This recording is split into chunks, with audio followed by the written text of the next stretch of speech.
audiencia las distintas violaciones de los derechos humanos y del derecho de la migración que significa esa desaparición forzosa, ese secuestro de nuestros venezolanos en esa megacárcel en El Salvador. Sí, ahí estamos en presencia de la violación de los derechos humanos a diferentes niveles. En primera instancia, la aplicación de la ley del enemigo extranjero, que es una ley arbitraria que nació por allá por 1798 en unas circunstancias de guerra con Francia y después ha sido aplicada solamente en tres oportunidades, 1812 y después en la Primera y la Segunda Guerra en términos de las personas provenientes del Japón que fueron sometidos a una arbitrariedad, a una violación, a un secuestro.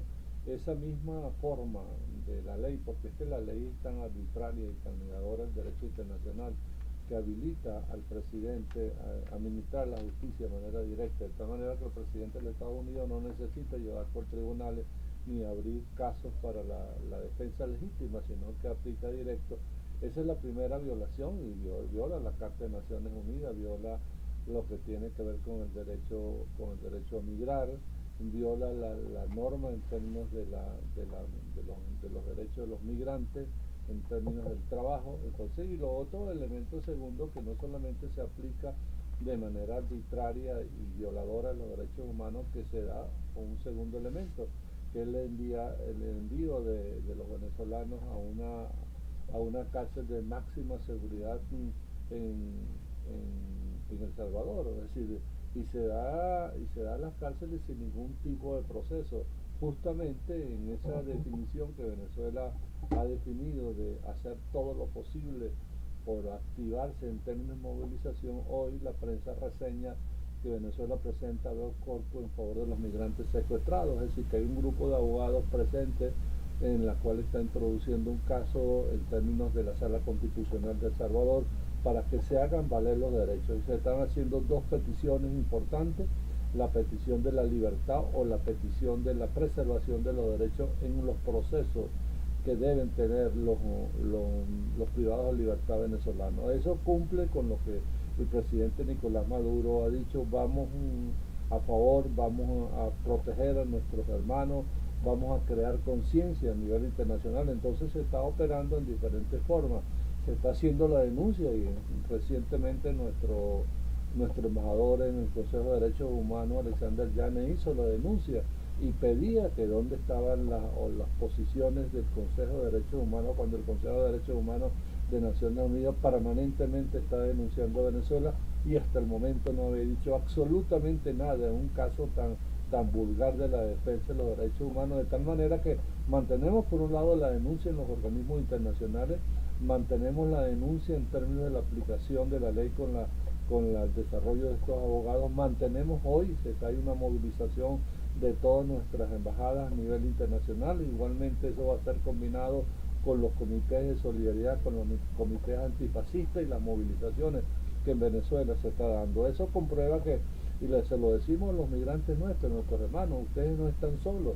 Hay un Estado que está activando nuestra capacidad en medio de circunstancias difíciles, porque bueno, la migración se transformó en un factor geopolítico importante, pues, de tal manera que en el tablero internacional la migración se activa, es decir, cuando se activa en términos de las políticas, en la presencia y la política desarrollada por Donald Trump no es una cosa arbitraria solamente, sino que forma parte de una estrategia política para la presión, y ha anunciado diferentes medidas. Por ejemplo, recientemente anunció que el parole iba, y que es una medida especial que le permite a los venezolanos y a otras nacionalidades trabajar transitoriamente, que se va a suspender, y le pedía a ellos que ante la fecha de abril ellos tenían que retirarse de los Estados Unidos, si no iban a quedar en situación de ilegalidad. Por lo tanto, estamos en una situación sin precedentes en términos de la violación y la manera como un Estado que se olvidó de los derechos internacionales, se olvidó del derecho internacional público, donde estamos en presencia de la ley de la selva. Pues la ley de la selva lo que pregona es: se impone el que tiene fuerza, el que tiene capacidad de presionar, de chantajear y de violar los derechos humanos fundamentales de un derecho el derecho a migrar. Bueno, ojalá que la comunidad internacional adopte posturas más firmes en relación a este asunto y muchos otros asuntos que no dejan de preocuparnos en el ámbito internacional. Pero viceministro, fíjese, en este recorrido de las acciones jurídicas que está tomando Venezuela a nivel internacional, creo que es importante también hacer mención a algunas acciones que se están desarrollando en territorio estadounidense. Y es que vimos un juez pues interponer, digamos, una causa que pareciera que va a llegar a el Supremo de los Estados Unidos, ¿no? Allí hay, digamos, una posibilidad de que esa disputa entre jueces federales por detener las deportaciones pueda efectivamente ser acogida por el Tribunal Supremo. ¿Qué opinión le merece estas acciones en territorio estadounidense? Es decir, eso es una noticia relativamente positiva. El juez federal Booker bloqueó la medida y bloqueó la medida por el debido proceso que deben tener los migrantes y bloqueó la medida por la arbitrariedad, pero sin embargo el juez fue acusado por el propio presidente, que es un juez antinacional, un juez que está poniendo en peligro la seguridad interna. Es decir, es el chantaje, pues, el chantaje no solamente para países como Venezuela y los migrantes, sino chantaje también para la administración de justicia al interno de los Estados Unidos. Recordemos que en los Estados Unidos, es decir, hay movimientos sociales, hay movimientos de los derechos humanos que en diferentes épocas de la historia internacional, la historia política se han pronunciado. En el caso, por ejemplo, en la guerra de Vietnam, hubo todo un movimiento al interno de los Estados Unidos, por lo tanto nosotros también apelamos a la conciencia del pueblo de los estadounidenses, es decir, la conciencia de un pueblo en términos de la defensa de los derechos civiles, la conciencia de un pueblo frente a la solidaridad con la migración. No son delincuentes, son trabajadores, son personas que llegaron a los Estados Unidos con una esperanza o con una falsa esperanza de un bienestar, por lo tanto no han cometido ningún tipo de delito, no hay ningún elemento que te pueda hacer la similitud que forman parte del Tren de Aragua, por lo tanto son enemigos de la seguridad interna. Esa es una barbaridad jurídica y una barbaridad de los derechos humanos y de la solidaridad. Tú no puedes acusar a todo un colectivo, porque la ley así lo determina, porque supuestamente forman parte de un Tren de Aragua y que forman parte de una situación que va en contra de la seguridad interna. Entonces, bueno, muy peligrosas las acusaciones y el precedente, porque lo hemos venido denunciando en los diferentes programas que hemos tenido la oportunidad de difundir la verdad en Venezuela, el precedente que se construye, porque esto también tiene que ver con la opinión pública internacional, un precedente que estigmatiza, criminaliza al migrante como persona a nivel internacional. Es decir, cada vez que ves un migrante en cualquier parte del mundo, muchas personas lo van a ligar a un potencial delincuente, o una persona peligrosa, a una persona que no le puedo dar trabajo, a una persona que no me puedo relacionar con ellos. Es decir, nos recuerda los episodios más nefastos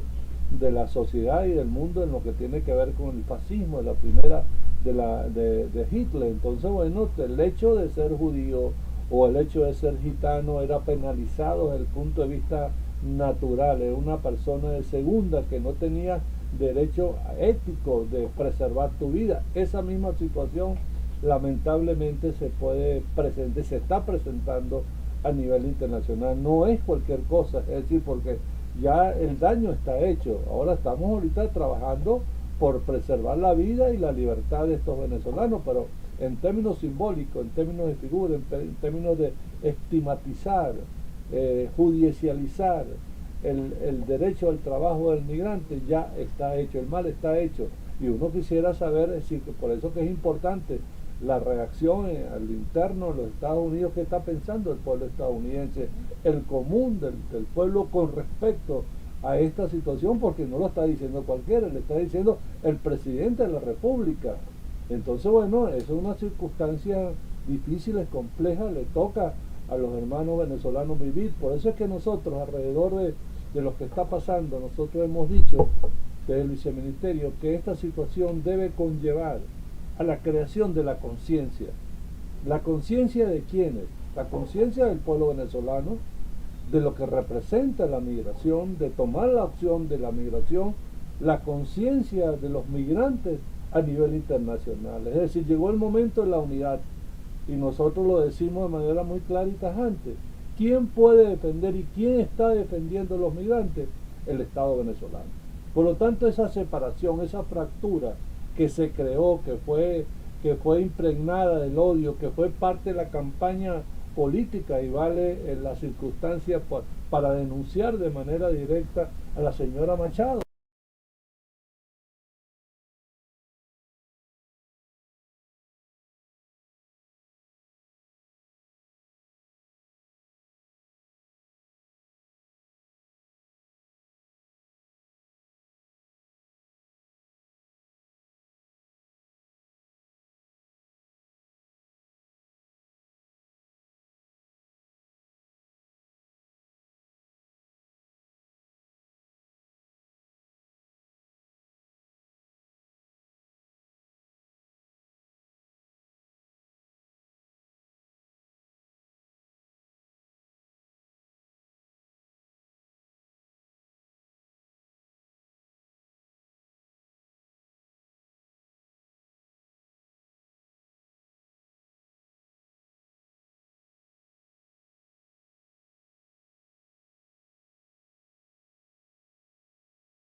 Necesitamos que a ese esfuerzo del Estado como política fundamental haya una unidad y relación con el movimiento de migrantes a nivel internacional.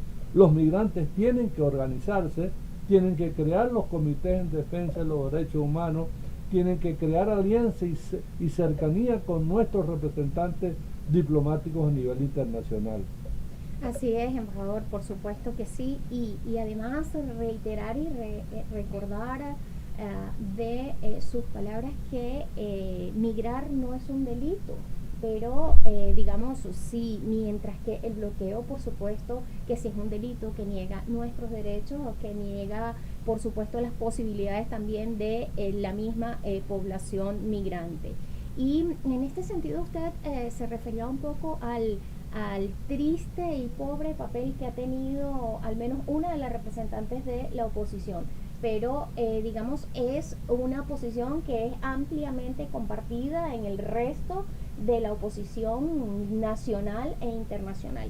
Y con eso quisiera llevarlo, embajador, a términos, por ejemplo, del pronunciamiento de el innombrable Julio Borges, en la misma dimensión, por ejemplo, de eso que usted acaba de decir, ¿no? La migración utilizada con fines políticos, pero es que también eso lo vimos ayer en el debate presidencial en el Ecuador, que una vez más el tema de Venezuela es usado como política interna, pero también llama la atención silencios importantes en la región, como el silencio de Brasil, como el silencio de Colombia, que hasta hace unos meses atrás, por ejemplo, el 29 de julio, a partir de la coyuntura del 29 de julio, se preocuparon mucho por el Estado de Derecho y se preocuparon mucho por el debido proceso y no los hemos oído.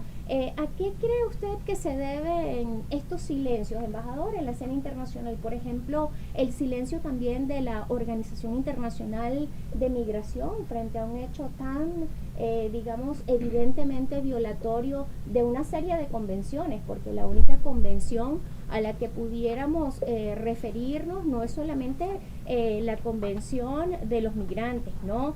Está el Pacto Internacional de los Derechos Civiles y Políticos, la misma Convención Americana de los Derechos Humanos que ellos defienden, está la Convención Internacional sobre la Protección de los Derechos de todos los trabajadores migratorios y sus familiares, etcétera, ¿no? Entonces, ¿a qué atribuiría usted este silencio?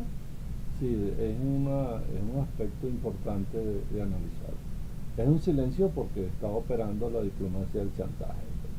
Es decir, ¿y quién aplica la diplomacia del chantaje? Los Estados Unidos como poder, como capacidad de influir, porque esa es la diplomacia del chantaje. Yo presiono a diferentes niveles, porque están los aranceles, están las políticas de presión hacia Canadá, hacia varios países de Panamá, Canadá. Entonces, bueno, yo voy chantajeando, voy anunciando, y para qué anuncio me digas para que la gente se doblegue. Entonces, esas son las circunstancias que estamos viviendo.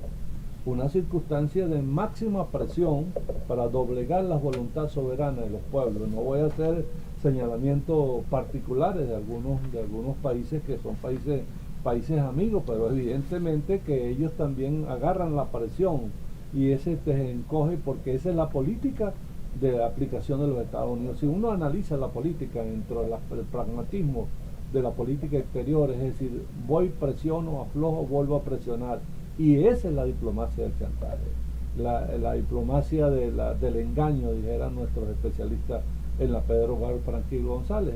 Es la diplomacia del engaño.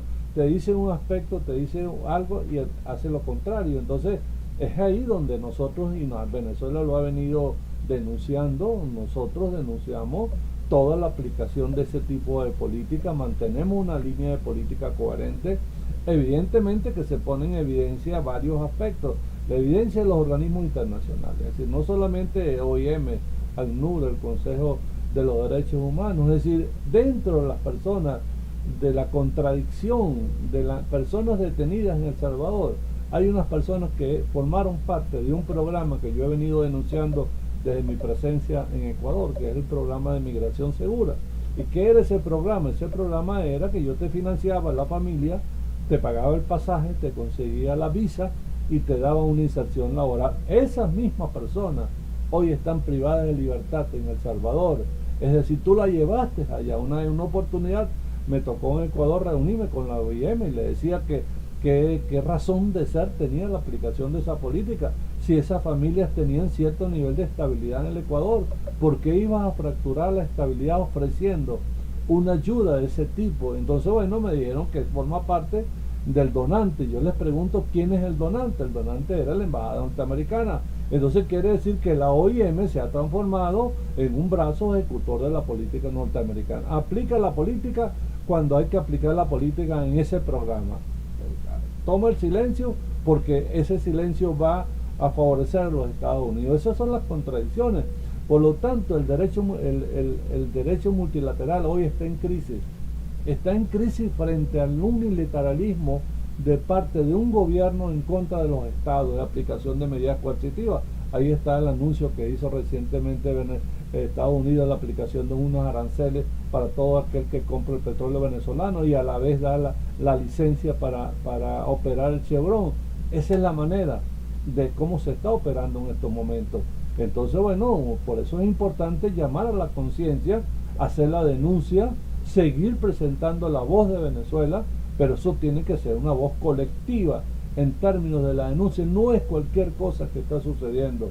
Si ponemos a analizar la violación de los derechos humanos en estas últimas décadas, podemos ver que este episodio de El Salvador es uno de los episodios más tristes, más graves de la violación de los derechos humanos y el precedente que se activa con la aplicación de la ley del enemigo extranjero. Entonces, estamos frente a circunstancias delicadas, complejas, que ameritan, y por eso es importantísimo la política de la máxima movilización, la máxima conciencia del pueblo venezolano. Tenemos que ser solidarios con nuestros hermanos, pero a la vez esperamos de nuestros hermanos migrantes que retornan, que están retornando, que asuman una postura también de conciencia frente al país, de ese país que le abre los brazos, que los espera, pero también el país espera por parte de ellos su inserción en positivo, su inserción para trabajar, su inserción para incorporarse, su inserción de compromiso con el país, con una política nacional de solidaridad y de humanidad como la que estamos aplicando. Bueno, así es, a esta hora 7:28 de la mañana estamos escuchando al embajador y viceministro Pedro Sassone y nosotros queremos bajo este ánimo, con el espíritu que nos indica nuestro invitado, invitarlos a ustedes a posicionar el hashtag respeto a los venezolanos y por supuesto invitarlos a participar en la gran movilización en defensa y apoyo de los migrantes. Recuerden que en el caso de Caracas la concentración es en la avenida Nueva Granada en el INSE del Sistema Radio Nacional de Venezuela. El frío pues nos tiene la lengua trabada en la mañana de hoy, pido excusas a nuestra audiencia. Y es que nosotros hemos conversado en esta primera parte de la programación especial en defensa de los migrantes distintos aspectos. Hemos abordado los aspectos legales de la defensa de Venezuela, hemos evaluado también el comportamiento de los principales actores internacionales vinculados a este tema y bueno, hemos destacado algunas de las implicaciones, sobre todo para nuestros migrantes que conducen a que reforcemos, por ejemplo, la movilización, las acciones legales en el exterior, entre muchísimas otras acciones que nos ha señalado nuestro invitado, el viceministro Pedro Sassone, que deben emprenderse para pues proteger los derechos de los ciudadanos venezolanos en el exterior. Y es que justamente, embajador, para quienes tenemos alguna preocupación, que son la mayoría de los venezolanos, por ejemplo, en los temas de descolonización, en los temas de protección de nuestra soberanía, nosotros estamos preguntándonos, y estoy segura de que miles de venezolanos se están preguntando qué hacer frente a este riesgo de multiplicación de muchos Guantánamos y qué hacer frente al riesgo de multiplicación de muchos secotes. Fíjate, justamente buscaba una cita del presidente, creo que esa cita lo maneja, lo dice de manera muy clara. No puede ser que una persona, por ser venezolano, sea capturado, secuestrado, sin derecho a la defensa, sin derecho al debido proceso, sin condena, sea metido en campos de concentración en Estados Unidos y sea enviado a campos de concentración nazi en El Salvador. Ahí está clarísimo. Es decir, una situación en la cual no hubo absolutamente ningún proceso, en una cárcel de máxima seguridad, y esto también va a ayudar a denunciar, es decir, a Bukele en su estructura de las cárceles en la cual ha sometido a una población importante. Son cárceles con una máxima seguridad, y no solamente la máxima seguridad, el trato inhumano en la cual sufren las personas. Ahí no hay ningún nivel de humanidad, independientemente que no solamente los venezolanos, sino hay salvadoreños que no tienen juicios normales simplemente por la apariencia física. No puede ser, y hay casos de denuncia por la cual yo tenía un tatuaje y me iba a chequear con migración, y por tener un tatuaje ya me ligan al Tren de Aragua. Eso es fascismo, y cómo se presta una estructura, es decir, el hecho de una persona que está en un país, en una acusación de un país, te vaya a llevar a otro país. Y lo otro, que eso no es una relación normal, es una relación mercantil, porque Bukele está recibiendo dinero por los estados, por tener a los venezolanos. Es decir, no solamente que yo soy inhumano, yo violo, sino que yo juego con la vida y trafico con las personas y con la vida de las personas. Trafico, ¿por qué? Porque estoy recibiendo dinero. Entre más privados de libertad que mande los Estados Unidos para El Salvador, yo gano más dinero. De verdad, es una posición inhumana, un poco lo que tú decías, extrañada por los organismos internacionales. Nosotros abocamos, ¿dónde está la denuncia del Consejo de Derechos Humanos? Que tiene que denunciar. ¿Por qué no denuncia las circunstancias de esta cárcel y la forma y la manera de los juicios, los que están pidiendo hoy los jueces en El Salvador? Es decir, la protección del derecho y del derecho a la defensa. Es decir, ¿cuáles son las acusaciones concretas, particulares de los venezolanos? ¿Qué ha violado los venezolanos? Es decir, por una medida, una cosa es cuando se aplican las políticas nacionales, cualquier medida de violación de una medida de carácter administrativo, esto no te puede estigmatizar.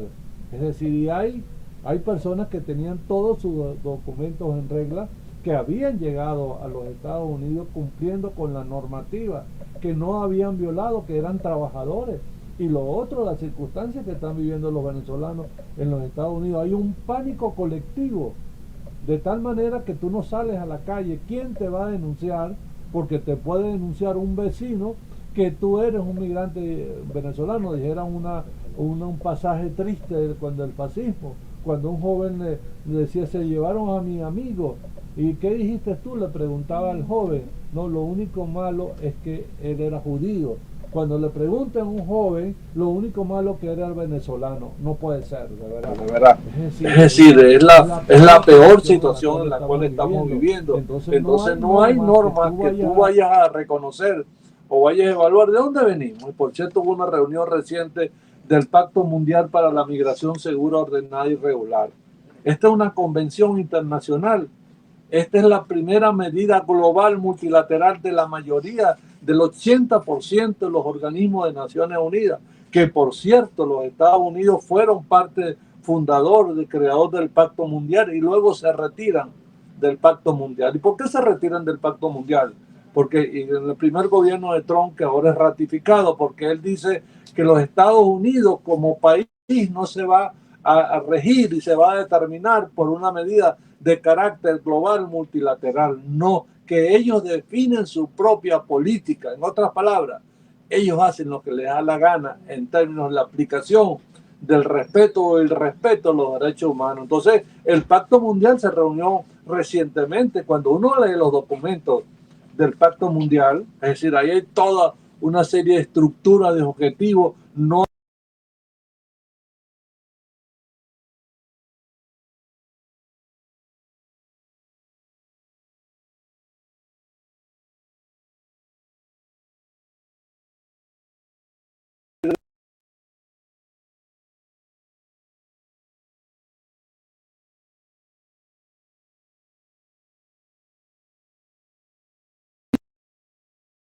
a las economías que reciben a los migrantes. Entonces, bueno, cuando uno ve, uno dice, bueno, esa es la visión perfecta de las cosas, esa visión de totalidad e integralidad que tiene el Pacto Mundial.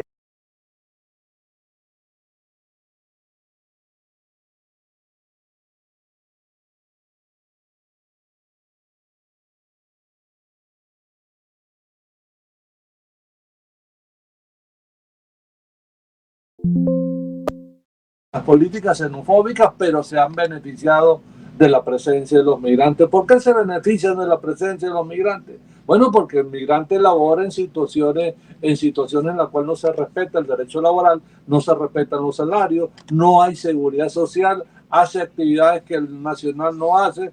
Nosotros hemos exportado el bono demográfico hacia los países desarrollados, una mano de obra formada, calificada, y los estudios así lo han dicho, es decir, la activación del migrante sirve como un elemento estimulante al crecimiento y el desarrollo económico. Bueno, y ahí están los ejemplos. Hay países que han recuperado su sistema de salud con los profesionales venezolanos. La forma y la manera como incorporamos una fuerza de trabajo que nos ha costado a nosotros, que lo formamos, y es ahí el bono demográfico en términos de la manera y la forma como un sistema educativo que apertura el derecho a la educación. Entonces, es una incorporación positiva. Entonces, la respuesta no puede ser la criminalización.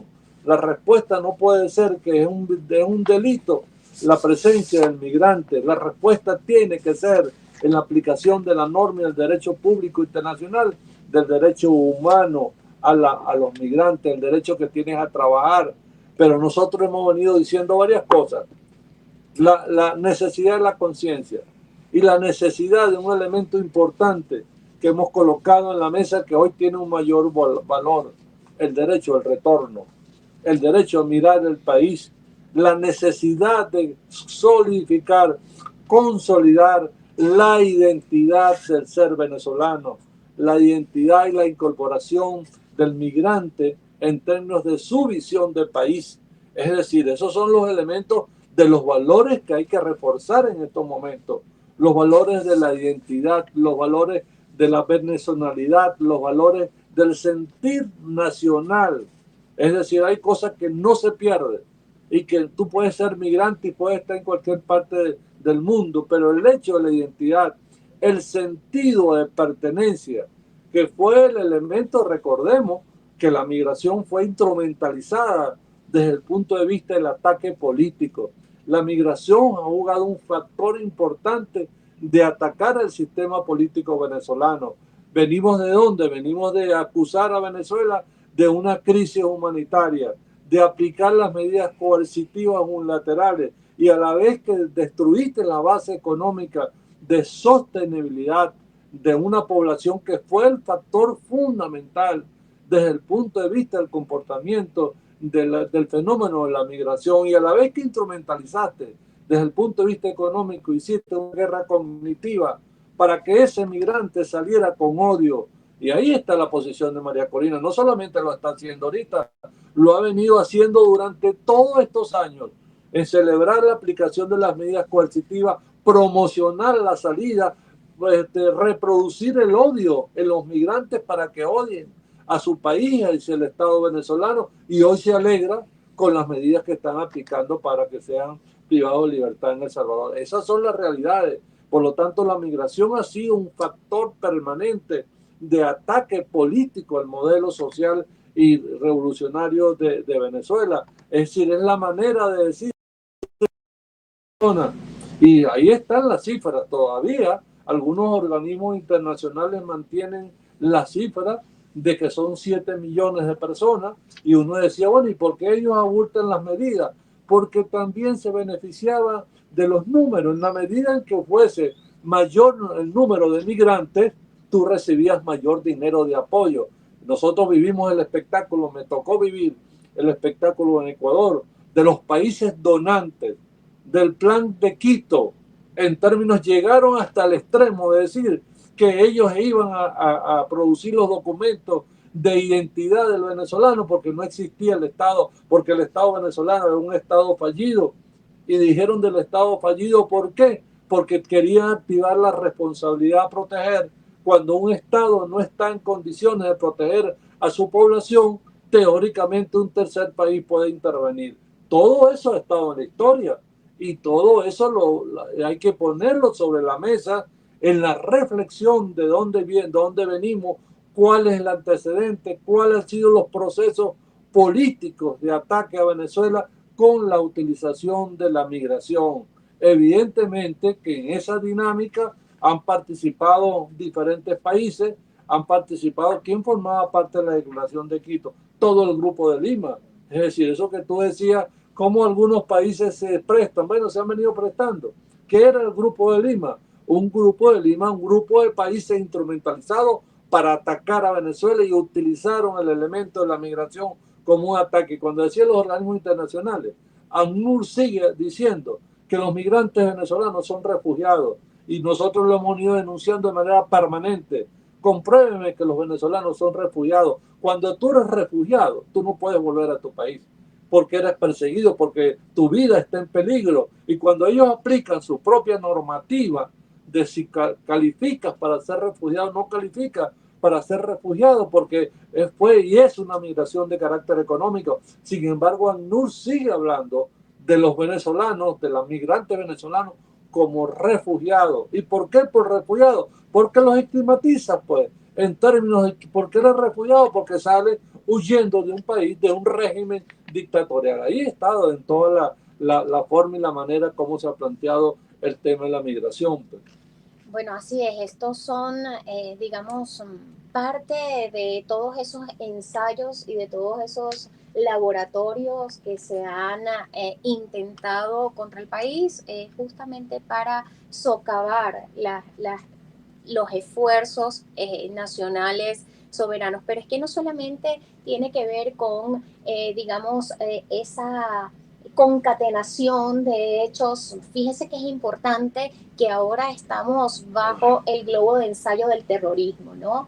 Los migrantes venezolanos son terroristas porque son del el Tren de Aragua, y el Tren de Aragua es una organización terrorista. Incluye a venezolanos inocentes en un centro de detención creado para terroristas, y de hecho el nombre taxativo del centro de detención es para terroristas.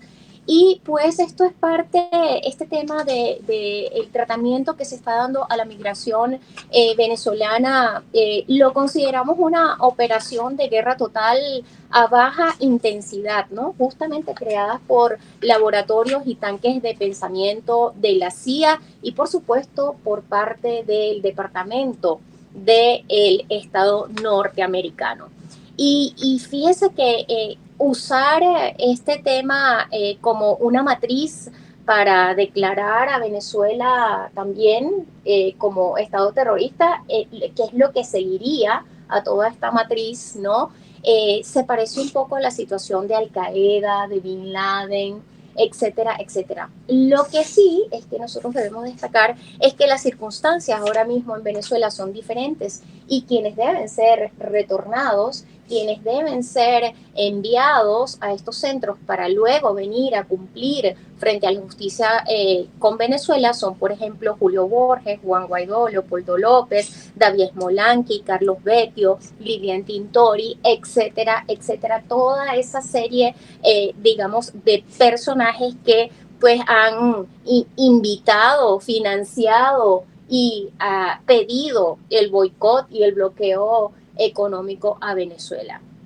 La pregunta en este caso, embajador, es qué sigue en esta lucha para proteger los derechos de los migrantes venezolanos frente a un entorno tan adverso como el que estamos viviendo ahora mismo en función de sus derechos. Sí, es la presencia de la política, de la política utilizada en términos negativos, porque la política tiene que ver con la justicia, la política tiene que ver con la libertad, la política tiene que ver con la conciencia, como elemento importante en una sociedad. Pero cuando uno ve estos personajes, es la instrumentación de la política en lo negativo, es la política del odio, es la política de la muerte, es la política del tráfico con la necesidad de la gente, juegan con la necesidad de la gente porque no tienen ningún compromiso.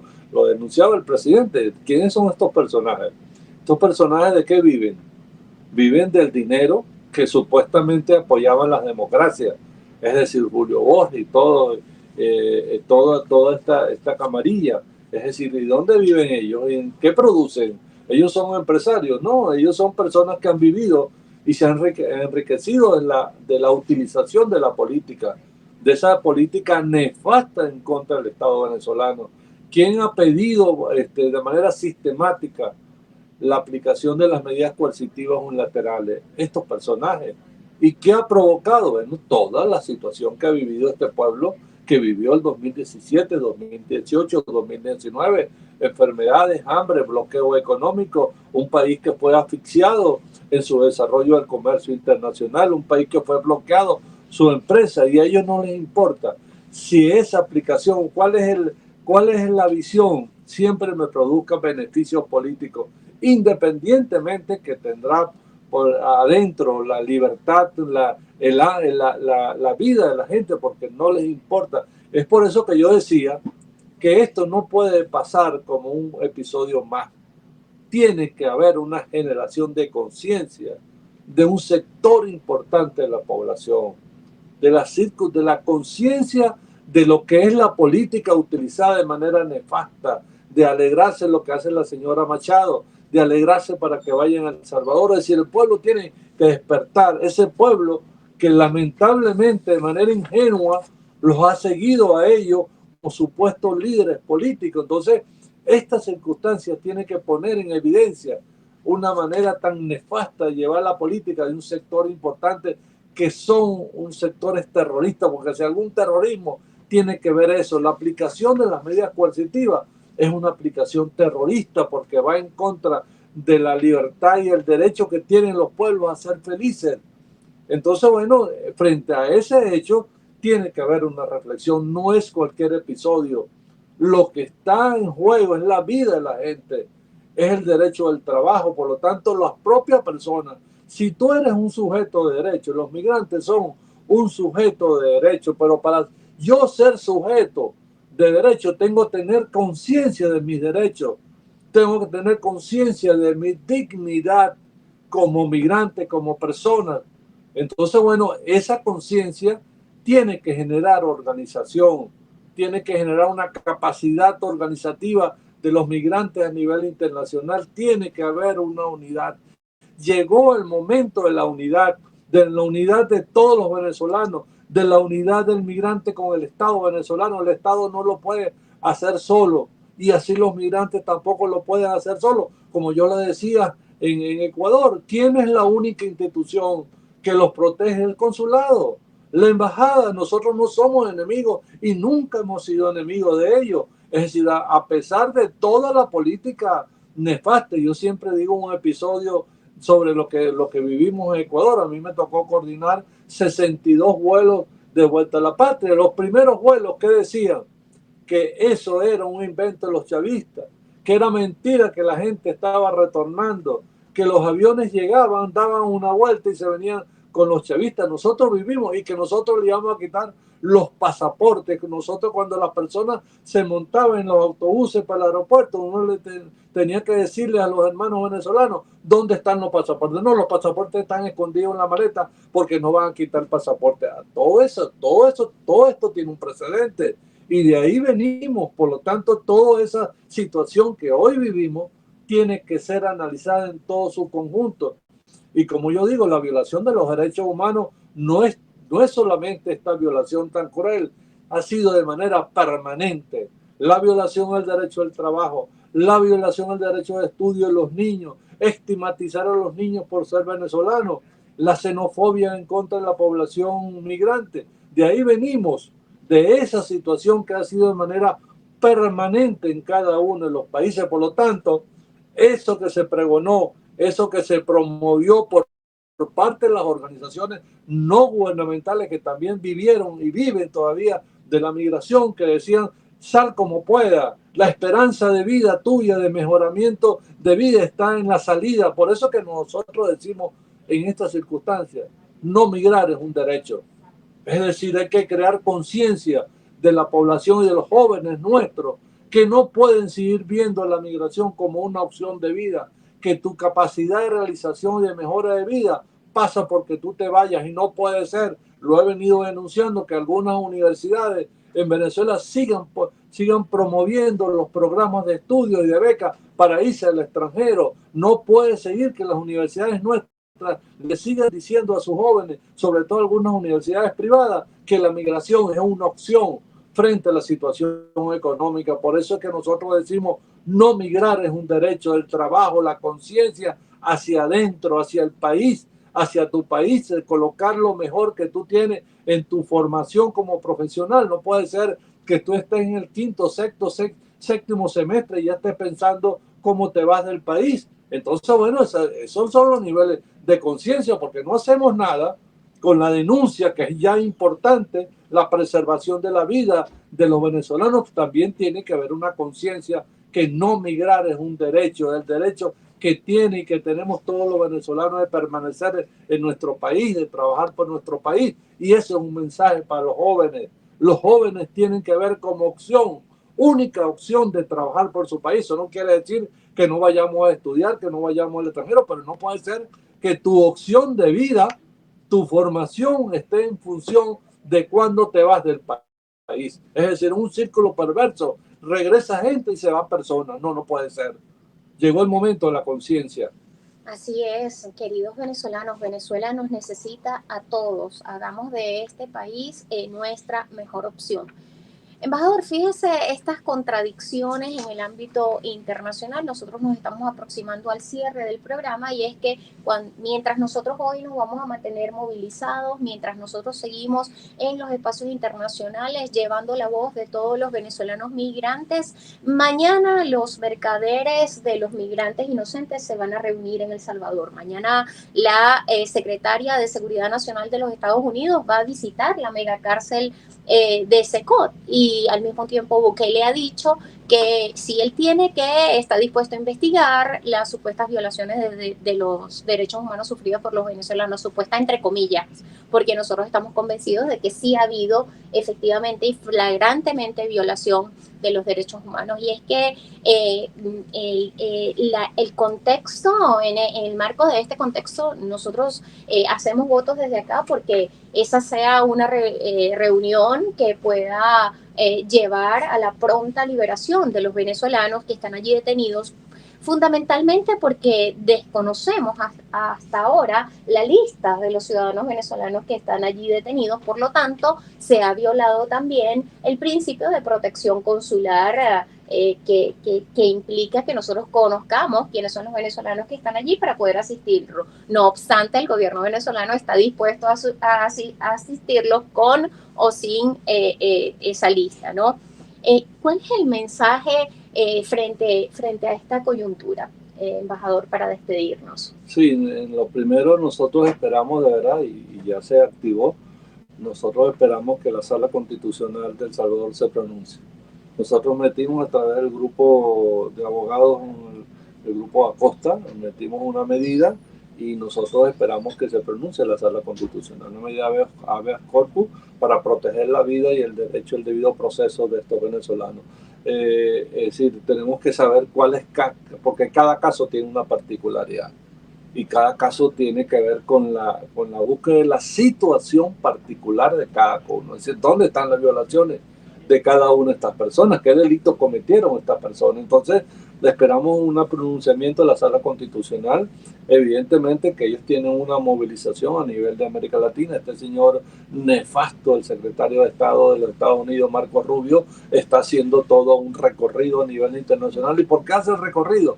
Para chantajear a los países, para que haya el silencio, un poco por lo que tú decías. Y ellos han definido una lista de socios y de aliados, como el caso de El Salvador. Pero bueno, los pueblos tienen que despertar y los pueblos van a despertar. El pueblo salvadoreño tiene que despertar. ¿De dónde viene el pueblo salvadoreño? De grandes luchas. Y lamentablemente está viviendo este episodio tan nefasto de tener un gobierno de esas características.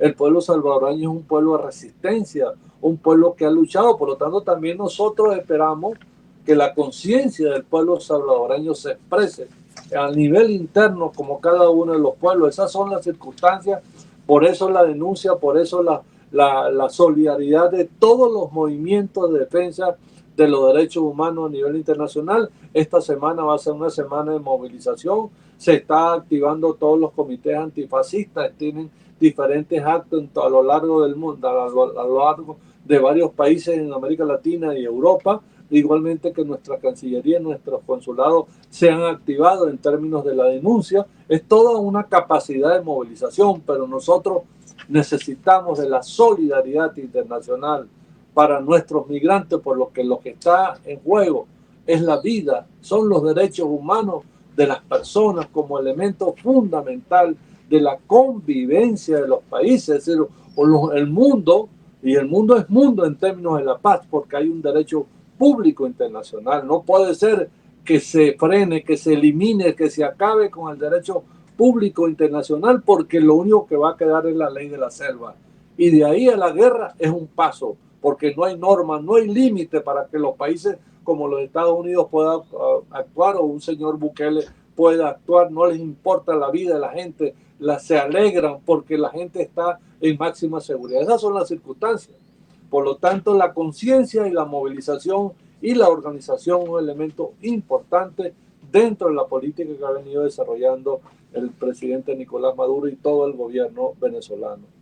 Bueno, así es. Escuchábamos entonces a el embajador Pedro Sazón, el viceministro para la atención al ciudadano venezolano migrante. Y fíjense que justamente hoy vamos a mantenernos, hoy y los siguientes días vamos a mantenernos movilizados para visibilizar la opinión, el sentir del pueblo venezolano en favor justamente de los migrantes venezolanos. Y como destacaba nuestro invitado, va a estar esta actividad concatenada con muchas actividades en el exterior. Desde acá nosotros vamos a seguirlos invitando a que mantengan posicionado el hashtag respeto a los venezolanos, y vamos nosotros a despedirnos y sin antes invitarles a continuar en esta programación especial que desarrollaremos a lo largo del día con periodistas desplegados también en todo el territorio nacional y también en esta gran movilización en defensa de la dignidad de los venezolanos migrantes. Seguimos en la presidencia de Radio Nacional de Venezuela, Ifemar Jiménez, en los controles, Rafael Pérez Prado, en las redes, Enma Lindo y Rafaela Romero, en el streaming, Leonardo Gómez, y quien les habla, Elizabeth Pereira. Será hasta una nueva oportunidad. Feliz día para todos.